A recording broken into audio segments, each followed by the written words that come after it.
이제 곧 예배를 시작합니다. 우리 다 함께 묵상기도 하시며 예배를 준비하겠습니다.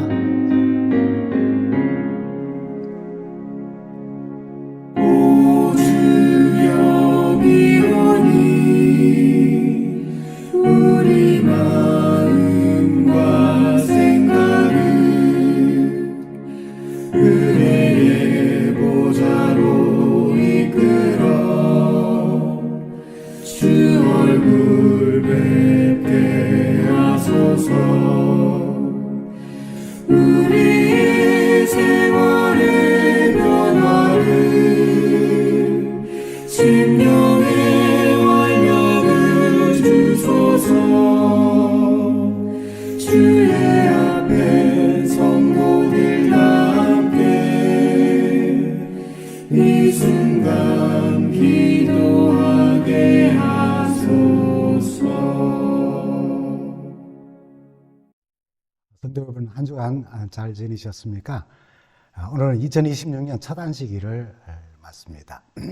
25년 마지막 안식일을 보내며 우리 자신을 성찰하는 시간을 가졌고, 오늘은 새해 첫날을 맞아서 새해 복 많이 받으세요라는 제목으로 말씀을 나누려 합니다.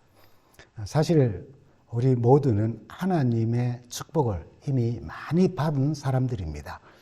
그래서 새해 복 많이 받으세요라고 하는 것보다는 관로 속에 있는 것처럼 이미 복 받은 삶을 사세요라고 하는 부제가 더 어울리는 말씀입니다. 여러분, 어쨌든 새해 복 많이 받으세요라고 하는 이 인사말, 우리 한국인들에게 있어서는 아주 매우 일반적인 새해 인사말입니다.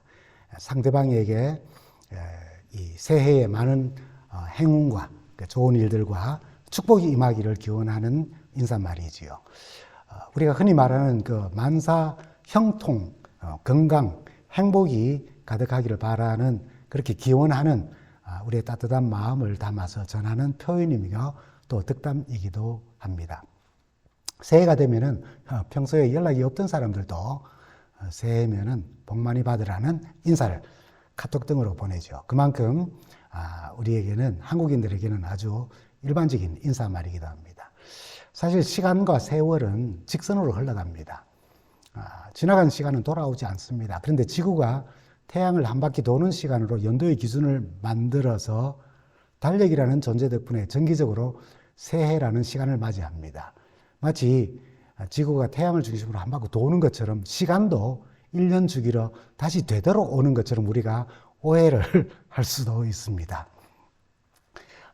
그래서 이 달력이라는 존재 덕분에 정기적으로 새해라는 시간을 우리는 맞이하지요. 그래서 1월 1일을 새로운 출발의 시점으로 여기고, 그래서 새해 소망을 빌고 서로에게 복을 받기를 바라는 인사를 나누는 겁니다. 어쨌든 시간은 한번 흘러가고 지나가면은 다시 돌아오지 않지만은, 그래도 새해 1월 1일이 되어 한 해를 다시 한번 교회 갈 수 있다는 것은 아주 좋은 일이죠. 어떤 사람들은 새해 복 많이 받으세요라고 인사하면은 우스갯소리로, 아니 복을 주지는 않고 말로만 복 많이 받으라고 하느냐고 그렇게 말하곤 합니다. 물론 복 많이 받으세요라고 해서 저절로 뭐 복이 주고받게 되는 것은 아닙니다. 복이라는 개념은 사실 복된 삶을 사는 사람들에게 주어지는 겁니다. 행운과 축복은 많이 좀 다릅니다. 그래서 새해의 목표와 결심들이 실행되기를 기원하면서 그 결과 복을 누리기를 바라는 마음을 나누는 것이죠. 그래서 그리스도인들에게는 복 받으세요, 새해 복 많이 받으세요라고 하는 인사 속에는 이미 하나님으로부터 받은 축복된 삶을 살아가는 한 해가 되세요라고 하는 그런 말과 같습니다. 그럼 우리가 새해를 맞이하면 항상 결심을 합니다. 매년 사람들은 지나간 한 해를 돌아보고 성숙과 성장케 하는 결심을 하면서 새해를 맞이하는 시간을 가지게 되죠. 그리고 스스로에게 또 질문도 던집니다. 내 삶에 2026년에 어떤 일이 일어나면 좋을까? 내 신앙생활에서 어떤 것들이 바뀌면 좋겠고, 내 신앙생활에서 어떤 일들이 변화되면 좋을까라고 하는 질문하며 결심을 하죠. 지난 2025년 새해 결심의 주요 분야를 네 부분으로 요약을 했습니다. 그래서 사람들이 새해에 결심을 한 내용을 우리가 다시 한번 살펴보면은요. 첫째는 건강관리입니다. 운동하고 다이어트하겠다고 가장 높은 비중을 차지했어요. 두 번째는 재정관리입니다. 죄송합니다. 경제 침체와 함께 경제적 안정을 위해서 재정관리도 주요 관심사였고요. 그 다음에는 마음 건강을 많이 생각했습니다. 스트레스 관리하고 마음의 평화와 안정을 찾는 노력을 하는 그런 일에 좀 더 마음을 쓰겠다는 겁니다. 이 모든 것들은 사회 트렌드, 작년 사람들의 관심사를 반영하기도 하죠. 그리고 네 번째는 개인적인 영적이든 육적인 성장을 바라는 거예요. 그래서 독서를 하거나 기술을 습득하여서 자기 개발에 힘쓰고 나쁜 습관을 끊기에 최선을 다하기로 결심하는 일이 있습니다. 이 중에 가장 높은 비중을 차지한 것은 말씀드린 것처럼 건강관리였어요. 이러는 이야기도 제일 깨어지기 쉬운 새해 결심도 가장 중요하게 여기고 쉽게 도전해 볼 수 있다고 생각한 건강관리였습니다. 크리스찬의 새해 결심, 여러분 다 한 번씩 하죠. 목회자를 포함해서 우리 성도들, 그리스도인의 새해 결심을 우리 살펴보면요. 여러분도 이런 결심들 다 하셨을 겁니다. 서로를 위해서 매일 기도하겠습니다. 성경을 열심히 읽겠습니다. 다른 성도들의 사정을 더 잘 살피겠습니다. 감사하는 마음을 가지겠습니다. 용서를 실천하겠습니다. 그리고 여섯 번째는 교회 공동체의 격려자가 되겠습니다. 전도자의 삶을 살겠습니다. 연합을 위한 모범이 되겠습니다. 더 많이 웃겠습니다. 죄의 유혹과 불의를 거절하겠습니다. 라고 하는 이런 10가지가 주로 우리 목회자들과 그리고 우리 성도들의 보편적인 새해 결심입니다. 아마 이 결심들 안에 여러분의 결심도 포함되어져 있죠. 어떻습니까? 이렇게 영적 새로움과 변화를 위해 또 교회 공동체를 위해 새해 결심을 하고 합니다. 이 중에 제일 깨어지기 쉬운 새해 결심이 무엇이었습니까? 대부분 새해 결심은 한 달도 지키지 못하고 깨어지는 경우가 많다고 그러죠. 물론 다시 시작합니다. 참 연약한 우리들이라 결심들이 잘 깨어지곤 하지요.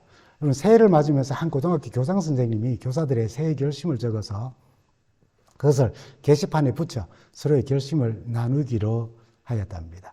선생님들이 게시판 주위에 모여들자 갑자기 작은 소란이 일어났습니다. 한 선생님이 왜 내 결심은 여기 붙여지지 않았냐고 이야기하자 몇 교사들도 똑같은 말을 하면서 자기의 결심은 여기에서 제외됐다는 것입니다. 항의하기 시작했어요. 불평했습니다. 몇 명은 또 화를 내기도 했습니다. 마치 자신이 무시당한 것 같이. 죄송합니다. 교장 선생님은 혹시 자신이 놓쳤나 싶어 사무실로 달려갔지요. 아니나 다를까 책상 위에 놓여있던 몇 장의 결심서들이 그것을 모아서 가져오는 동안 실수로 이렇게 땅바닥에 떨어져 있는 것을 발견했습니다. 교장 선생님은 교사들의 새 결심서를 펼쳐들고 잠깐 보는 동안 깜짝 놀랐습니다. 선생님들의 그 결심서에는 동일하게 순위는 좀 달랐지만은 사소한 일에 화를 내지 않겠다는 것이었죠. 학생들이 화나게 하는 일들이 참 많이 있지 않습니까? 그래서 이제 화는 내지 않겠다라고 했는데 금방 그 결심을 하자마자 그 결심이 깨어지는 모습을 보는 겁니다. 그만큼 우리가 참 연약한 존재들이어서 감정이 한번 상하거나 기분이 나빠지면은 내 결심을 다 이제 잊어버리게 된다는 거죠. 결심한 대로 변화로 나아가는 일이 참 쉽지 않다는 겁니다. 우리의 결심은 참 이렇게 잘 깨어집니다. 그럴 때에 여러분 하나님이 우리를 향한 당신의 결심을 우리에게 보여주셨습니다. 그 결심은 뭐냐면은 요한복음 14장 1절부터 3절에 있는 말씀입니다. 하나님이 우리를 위하여 어떤 결심을 하셨을까요? 요한복음 14장 너희는 마음에 근심하지 말라. 하나님을 믿으니 또 나를 믿으라. 내 아버지 집에 거할 곳이 많도다. 그렇지 않으면 너희에게 일렀으리라. 내가 너희를 위하여 처소를 예비하러 가노니 가서 너희를 위하여 처소를 예비하면 내가 다시 와서 너희를 내게로 영접하여 나 있는 곳에 너희도 있게 하리라. 나 있는 곳에 너희도 있게 하리라. 당시 제자들과 오늘 우리를 향한 하나님의 결심이에요. 나 있는 곳에 하늘에 너희를 있게 하겠다고 결심하셨습니다. 주님은 이 말씀을 하실 그 당시에 제자들은 주께서 고난받으시고 십자가에 죽으시고 그들을 떠나실 것이며 자신들만 이 세상에 남겨질 것을 알게 되었습니다. 얼마나 큰 근심 가운데 빠졌겠습니까? 지금 우리는 주님께서 십자가 희생을 당하시고 우리를 위하여 부활하시고 승천하셔서 이제는 지금 하나님 보좌 우편에 계시며 우리를 위해서 중보하고 계시고 머지않아 곧 다시 우리를 위하여 이 땅에 다시 오신다는 사실을 잘 알고 있습니다. 과거적 사실이고 예언에 약속된 말씀이기 때문에요. 그러나 당시 제자들에게는 주님의 죽으심과 그들을 떠나실 것에 대한 말씀은 정말 천지가 무너져 내리는 근심이 되었습니다. 그런 근심과 염려 가운데 있는 그들에게 예수님은 자신이 떠나는 분명한 목적과 죄송합니다. 그리고 다시 오셔서 그들과 함께 있을 것을 약속하신 것입니다. 그리고 오늘 우리에게 이 말씀은 또한 재림의 소망을 가지는 약속의 말씀이며 우리를 구원하시겠다는 하나님의 결심을 우리는 여기서 읽게 됩니다. 나 있는 곳에 너희도 있게 하리라. 주님이 우리를 데리러 오시는 재림의 소망, 구원의 소망으로 새해 복 많이 받은 사람으로서 기쁨으로 삶을 살아가게 되기를 간절히 바랍니다.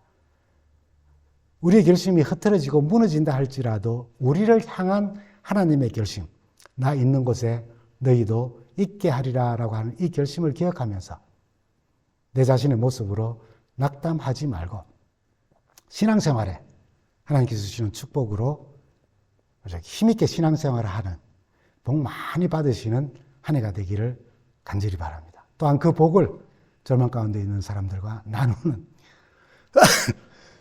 죄송합니다. 또한 축복의 통로로 사시게 되기를 간절히 바랍니다.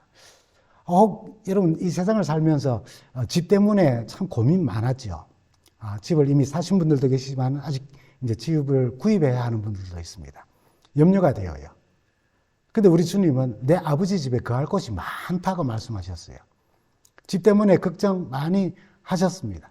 또 하고 있습니다. 집값이 얼마나 천정부지로 오르는지 걱정되지요. 근데 하늘은 집 걱정 절대 하지 않아도 된다고 말합니다. 아버지 집에는 거할 곳이 많습니다. 누구도 거할 곳이 없다는 이유로 거절당하는 일은 없다는 겁니다. 이 복된 약속으로 신앙생활에 복 많이 받은 사람으로서 이미 받은 축복받은 사람으로서 또 한 해를 힘있게 살아가게 되기를 간절히 바랍니다. 비록 주님께서는 온 세상의 주인이셨음에도 태어날 방이 없어서 가는 곳마다 거절당하셨어요. 마국간에서 태어나셨지만 천국은 우리가 있을 곳이 부족하다고 또 있을 곳이 없다고 쫓아내지 않으십니다. 하늘나라를 전파하시는 동안에 머리 둘 곳이 없이 살아가셨지만은 우리를 위하여 하나님 아버지의 집에 거할 곳을 많이 준비하시고 다시 오십니다. 하늘나라는 우리가 거할 거처가 언제나 넉넉한 곳입니다. 새해에는 주님이 우리를 위해 처소를 예비하시고 당신이 계신 곳에 우리도 있게 하리라 결심하신, 그래서 우리가 아버지 집에 있게 될 것으로 인하여 새해 축복된 삶을 살아가게 되기를 간절히 바랍니다. 우리 모두가 함께 있을 것, 그 하늘나라는 어떤 곳입니까? 하나님이 결심하시고 우리를 위해 준비하시는, 우리를 위한 하늘 처소는 어떤 곳입니까? 요한계시록 21장 3절과 4절은 이렇게 말씀하죠. 보라, 하나님의 장막이 사람들과 함께 있으며 하나님이 저희와 함께 거하시리니 저희는 하나님의 백성이 되고 하나님은 친히 저희와 함께 계셔서 모든 눈물을 그 눈에서 씻기심에 다시 사망이 없고 애통하는 것이나 곡하는 것이나 아픈 것이 다시 있지 아니하리니 처음 것들이 다 지나갔습니다. 우리가 이 말씀을 읽을 때에 우리의 관심을 가지고 읽게 되는 부분은 지금 우리의 상황이 눈물도 있고 사망도 있어 애통하고 곡하며 질병으로 아픈 것이 많아서 이런 괴로운 일이 많다는 사실 때문에 이 말씀을 읽을 때에 조금 전에 우리가 읽었던 말씀 안에 노란 글씨로 되어져 있던 눈물을 흘리고 눈물이 없고 사망이 없고 애통이 없고 곡하는 것도 아픈 것이 다시 있지 아니한다는 이 말씀에 초점을 맞추어 우리는 읽을 수 있습니다. 예수님의 말씀과 같이 우리를 위해 예비하신 그 처소는 다시 사망이 없습니다. 맞습니다. 애통하는 것이나 곡하는 것이나 아픈 것이 다시 있지 않는 것, 또한 다시 저주가 없고 밤 흑암도 없는 곳입니다. 그러나 주님이 우리를 위해 예비하시고 우리를 꼭 있게 하실 하늘의 가장 큰 축복은 같은 성경절 안에 새롭게 칠해진 우리 글씨입니다. 하나님이 저희와 함께 거하시리니, 하나님이 친히 저희와 함께 계신다는 사실입니다. 그리고 하나님이 우리와 함께 하신다는 사실이 하나님 나라의 가장 좋은 이유이고, 하나님 나라가 우리가 꼭 가야 할 또 이유이기도 하고, 하나님이 정말 축복된 일이기도, 축복된 곳이기도 하다는 것입니다. 여러분, 이 약속은 지금 우리에게 이미 성취되어서 우리와 지금 동행하시는 하나님으로 인해 우리는 우리 신앙생활이 더 기뻐하고 더 믿음이 흔들리지 않고 강하여지고 신앙생활이 더 즐거워지는 새해 하나님의 축복 많이 받고 나누는 복된 한 해가 되기를 간절히 바랍니다. 우리가 부르는 찬미 중에 여러분, 괴로움과 슬픔 많은 이 세상이라고 하는, 또 죄 많은 이 세상은 내 집 아니라는 가사로 우리는 찬미합니다. 이 부분만 떼면 아이고 참 이놈의 세상입니다. 정말 그래요. 괴로움이 있고 고난이 있고 눈물이 있고 이별이 있고 사망이 있고 역경이 있지만 하나님의 말씀, 마음에 근심하지 말라. 내가 다시 와서 너희를 내게로 영접하여 나 있는 곳에 너희도 있게 하리라는 약속의 말씀으로 이 현실 속에 우리가 경험하는 여러 가지 어려움들을 우리가 다 이겨내지 않습니까? 하나님이 우리와 함께 하신다는 이 참 좋은 하늘나라를 사모하며 어려운 상황들을 이겨나가는 새해 복 많이 받으시기를 바랍니다. 그렇게 약속된 복을 이미 받은 삶을 살아가게 되기를 간절히 바랍니다. 세상살이든 신앙생활이든 방해가 있고 또 격려라는 것이 있습니다. 사탄의 설득이 있고 하나님의 설득이 있어요. 우리 모든 창세기 3장에 하와를 유혹하는 사탄의 설득하는 장면을 봅니다. 창세기 3장 4절과 5절 이렇게 말하죠. 뱀이 여자에게 말하였다. 뱀이 여자를 설득하였다는 겁니다. 그 말을 믿게 하려고 지금 유혹한다는 겁니다. 너희는 절대로 죽지 않는다. 하나님은 너희가 그 나무 열매를 먹으면 너희 눈이 밝아지고 하나님처럼 되어서 선과 악을 된다는 것을 아시고 그렇게 말씀하신 것이다 라고요. 사탄은 얼마나 교묘한지 하와를 설득하여 죄에 빠지게 한 사탄입니다. 근데 오늘 우리를 설득합니다. 하와에게는 가장 간교한, 이 간교하는 다른 이 의미는 슬기롭고 영리하다는 그런 뜻이에요. 아주 악의에 찬 슬기로움, 악의에 찬 영리한 뱀의 모습으로 하와를 설득했어요. 그러나 이제 우리에게는 자신을 고린도후서 11장 14절 말씀처럼 광명의 천사, 곧 빛의 천사로 가장하고 우리의 약점을 이용하고 줄이고 목마른 광야의 주님을 유혹하여 설득한 것처럼 하나님의 말씀을 인용하면서 거짓말을 하며 다양하고 치밀하게 유혹하며 우리를 설득합니다. 그러나 사탄보다 강하신 하나님이 오늘도 나를 설득하고 계세요. 하나님이 설득하시는 음성을 좀 들으시면 좋겠습니다. 신명기 33장 29절에 하나님의 설득입니다. 이스라엘아, 너는 복을 받았다. 주님께 구원을 받은 백성 가운데 어느 누가 또 너희와 같겠느냐고요. 그분은 너희의 방패고 너희를 돕는 분이시라고요. 이스라엘아, 너는 행복자로다. 여호와의 구원을 너같이 얻은 자가 누구인가를 말씀하면서 또 이 말씀은 과거 이스라엘을 향한 말씀이지만은 오늘 하나님의 나를 설득하시는 음성으로 우리에게 들려집니다.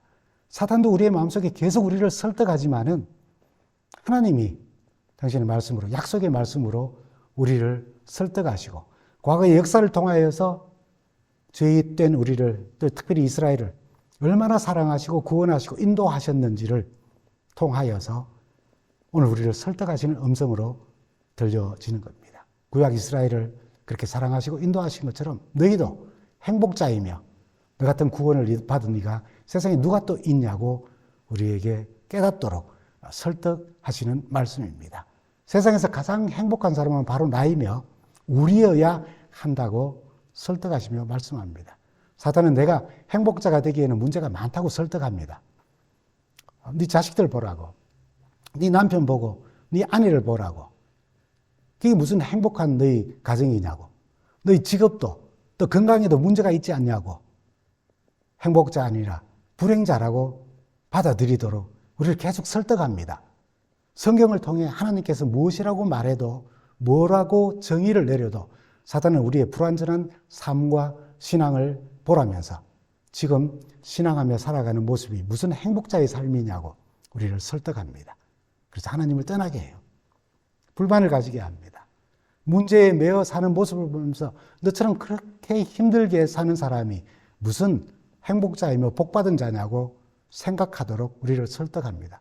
그러나 사탄보다 강하신 하나님이 오늘도 나를 설득하셔요. 너는 행복자로다. 여호와의 구원을 너같이 얻은 자가 이 세상에 또 누가 있냐고요. 물론 다른 사람들보다 직업이 안정되지 않을 수도 있습니다. 수입이 적을 수도 있습니다. 다른 사람보다 건강하지 못할 수도 있고요. 자녀들이 멀리 있어서 외로울 수도 있습니다. 그러나 그럼에도 불구하고 너는 구원을 약속받은 행복자라고 말씀하셔요. 곧 다시 주님이 이 땅에 오시면 아버지 집에 우리를 함께 있게 하리라 하신 약속으로 우리는 복받은 사람들, 행복자들입니다. 그것은 눈물도 없고 사망으로 인한 애통하고 곡하는 일도 없고 아픈 것도 없으며 이런 괴로운 일이 없다는 것도 참 큰 축복이지만은 참 좋으신 하나님이 우리와 함께 거하신다는 사실, 그 사실로 복받은 사람들, 우리는 행복자들입니다. 여호와의 군을 너같이 얻은 자가 누구인가를 생각하면 우리는 분명히 복받은 사람들이며 행복자들입니다. 여러분, 사단의 설득에 흔들리지 말고 사단의 설득하는 소리가 들려 자신의 부족함을 보게 되어서 자신이 좀 한심스러워 보일지라도 근심을 내려놓고 나를 행복자로 만드신 하나님이 나와 함께 하시는 새해 복 많이 받으시기를 간절히 바랍니다. 나 있는 곳에 너희도 있게 하리라 약속을 기억하며 새해 복 많이 받고 또 나누시기를 바랍니다. 여호와의 구원을 너같이 얻은 자가 누구인가를 생각하며 이 축복으로 복받은 자의 삶을 살아가는 우리 모두가 되기를 간절히 바랍니다. 새해 복 많이 받은 사람의 삶, 그 행복자의 삶을 바울은 고린도후서 6장 9절에서 10절에 우리에게 이렇게 말합니다. 제가 흰 글자를 읽으면 여러분들이 이 화면을 보시는 분들은 노란 글씨를 읽으면 좋겠어요. 무명한 자 같으나 유명한 자요, 죽는 자 같으나 보라 우리가 살고, 징계를 받은 자 같으나 죽임을 당하지 아니하고, 근심하는 자 같으나 항상 기뻐하고, 가난한 자 같으나 많은 사람을 부요하게 하고, 아무것도 없는 자 같으나 모든 것을 가진 자라고요. 이것이 복받은 성도의 삶인 것입니다. 새 하나님께서 허락하시는 복 많이 받으시기 바랍니다. 잊지 마시기 바랍니다. 흘러보내지 마시기 바랍니다. 붙드시기 바랍니다. 그것으로 매일을 살아가는 힘으로 삼기를 바랍니다. 사단의 설득에 굴복당하지 마시고 하나님의 설득에, 하나님의 구원, 주님 십자가 사랑, 그것을 깨달아 알고 성도의 삶을 실천하며 하나님 백성이 누리는 새해의 축복을 마음껏 누리며 또 그것을 누리지 못하는 다른 사람들, 절망 가운데 있는 사람들, 힘들어하는 사람들과 넉넉히 나누는 한 해, 복된 한 해 되기를 간절히 바랍니다. 성도가 누리는 축복은 이 힘들 때에 언제나 우리 곁에 돕는 자가 계시다는 것입니다. 아들이 부모님께 새해 인사를 드리려고 이제 전화를 했습니다. 아버지가 전화를 받으시자 아들이 아빠, 새해 다짐이 뭐예요? 라고 물었습니다. 아버지가 이렇게 대답했습니다. 이번 1년 동안은 네 어머니를 1년 내내 최대한 행복하게 해드리는 거야 라고 대답하셨어요. 참 좋은 대답입니다. 결심입니다. 어머니가 이제 전화를 받으시자 아들은 어머니께도 똑같은 질문을 했습니다. 어머니, 새해 다짐은 뭐예요?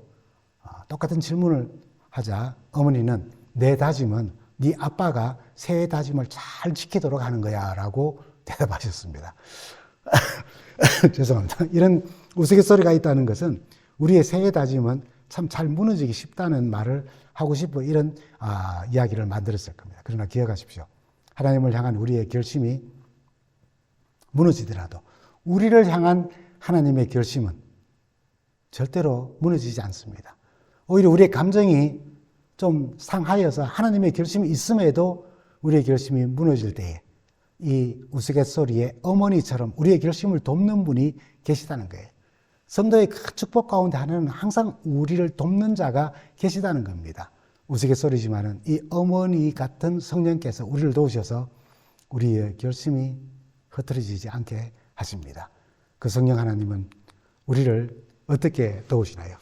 로마서 8장 26절과 16절은 우리에게 이렇게 말합니다. 먼저 26절입니다. 이와 같이 성령도 우리 연약함을 도우시나니 우리가 마땅히 빌 바를 알지 못하나 오직 성령이 말할 수 없는 탄식으로 우리를 위하여 친히 간구하시느니라. 우리가 무엇을 기도해야 될지 알지 못할 때에 우리 감정이 상하고 우리의 믿음의 확신이 무너지면 기도도 우리는 점점 연약해집니다. 그럴 때에 우리의 연약함을 도우시는 성령님께서 우리 대신 간구해 주시는 것입니다. 뿐만 아닙니다. 8장 16절에는 우리에게 이렇게 권고하시고 또 축복의 말씀으로 우리를 위로하십니다. 성령이 친히 우리 영으로 더불어 우리가 하나님의 자녀인 것을 증거하시나니, 여기 우리의 영은 양자의 영을 우리가 받았기에 우리가 가지고 있는 양자의 영으로 더불어 성령께서 우리가 하나님의 자녀인 것을 증거한다 하였습니다. 사탄의 설득이 내 마음에 들어와 또 힘들게 할 때에 우리의 연약함을 도우시는 성령 하나님께서 친히 우리 영으로, 양자의 영으로 더불어 우리가 하나님의 자녀인 것을 증거하시며 우리가 하나님의 자녀임을 보증하시며 확증하셔서 성령님을 통해 하나님과의 관계를 더 깊게 하셔요. 절망 가운데 더 깊게 하시는 겁니다. 고뇌 가운데 하나님을 바라보게 하시는 거예요. 그게 바로 우리 곁에서 돕는 성령 하나님의 축복입니다. 그 축복 새해 많이 받으시기를 간절히 바랍니다. 그래서 위로와 기쁨을 주시고 우리가 겪는 인생의 슬픔과 허무함을 기쁨으로 바꾸어 주시고 우리의 탄식을 찬양으로 변화시켜 주실 것입니다. 곧 다시 주님이 이 땅에 오시면 아버지 집에 우리를 함께 있게 하신 약속으로 우리는 이미 복받은 사람들, 행복자들입니다. 그것은 눈물이 없고 사망으로 인한 애통이나 곡하는 일도 없으며 아픈 것이 없고 괴로운 일이 없다는 것도 축복이지만은 하나님이 우리와 함께 거하신다는 사실로 우리는 이미 복받은 사람들, 행복자들입니다.